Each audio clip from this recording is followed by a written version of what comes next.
இங்க நந்திதான ஒரு பொண்ணு ரொம்ப இன்னசென்ட்டா இருக்கா. அவகிட்ட அவங்க அம்மா ஈவினிங் பொண்ணு பார்க்க வராங்க, அழகா மேக்கப் பண்ணிருன்னு சொல்றாங்க. அதுக்கு அந்த பொண்ணு என்ன இந்த வீட்டுல இருந்து அனுப்புறதுலயே நீங்க குறியா இருக்கீங்கன்னு சொல்லி சண்டை போடுறா. அதுக்கு அந்த பொண்ணோட அப்பா, உன்னோட கல்யாணத்துல தான் இந்த வீட்டோட மானமே இருக்கு, அதனால ஈவினிங் ரெடி ஆயிடுமா அப்படின்னு சொல்றாரு. அதே நேரத்துல இங்க ஆனந்த் ஒருத்தனை காட்டுறாங்க. அவன் தான் நந்திதாவுக்கு பாத்திருக்க மாப்பிள்ள. அவன் ட்ரெயின்ல ஏறி போறான். அவன் பக்கத்துல ஒரு பொண்ணு வரா. உடனே அவன் எழுந்து அந்த பொண்ணுக்கு சீட்டை கொடுக்கறான். அந்த பொண்ணு சீட்ல உட்கார்ந்ததும் அந்த பொண்ணு தப்பான பார்வையில பாக்குறான். ஆக்சுவலா ஒரு உமன் எம்பவர்மெண்ட் ஆபீஸ்ல தான் ஒர்க் பண்ணுவான். ஆபீஸ்ல போய் கூட உட்கார்ந்து அவனோட சிஸ்டம்ல தப்பான படங்களா பாக்குறான். ஆனா ஆபீஸ்ல உள்ளவங்க எல்லாம் இவன் ரொம்ப சின்சியரா வேலை செய்யறான்னு நினைச்சிட்டு இருப்பாங்க. இப்ப ஈவினிங் ஆகுது. நந்திதாவை ஆனந்த் பொண்ணு பார்க்க வரான். ரெண்டு குடும்பத்துக்கும் பிடிச்சு போயிடுது. இப்ப ஆனந்தையும் நந்திதாவையும் தனியா பேச அனுப்புறாங்க. கல்யாணம் பண்ணிக்க போற பொண்ணுன்னு கூட பாக்காம ஆனந்த் நந்திதாவை தப்பாவே பாக்குறான். அந்த பொண்ணு கிட்ட உன்னை எனக்கு ரொம்ப பிடிச்சிருக்கு, உனக்கு என்ன பிடிச்சிருக்கான்னு கேட்பான். அதுக்கு அந்த பொண்ணு வீட்டுல என்ன முடிவு எடுக்கிறாங்களோ அதான் என்னோட முடிவுன்னு சொல்லிடுறா. இப்ப வீட்டுல அவங்க ரெண்டு பேரும் கல்யாணம் பண்ண முடிவு எடுத்துறாங்க. ரெண்டு பேரும் ஸ்வீட்டை மாத்தி மாத்தி ஊட்டிக்கிறாங்க. ஃபங்க்ஷன் முடிஞ்சிச்சு. நந்திதா ட்ரெஸ் மாத்தலான்னு போறா.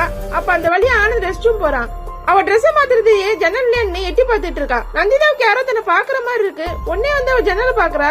ஆனந்த் அங்க இருந்து ஓடி போயிடுறான். ஆனந்தோட உண்மையான குணம் தெரியாம நந்திதாவோட அம்மாவும் அப்பாவும் நந்திதாவை அவனுக்கு கல்யாணம் பண்ணி கொடுத்துறாங்க. நந்திதாவுக்கு விருப்பமே இல்லைனாலும் அவங்க அப்பா அம்மாவுக்காக அந்த கல்யாணத்தை அவ பண்ணிக்கிறா. வேண்டாம் இருப்பா.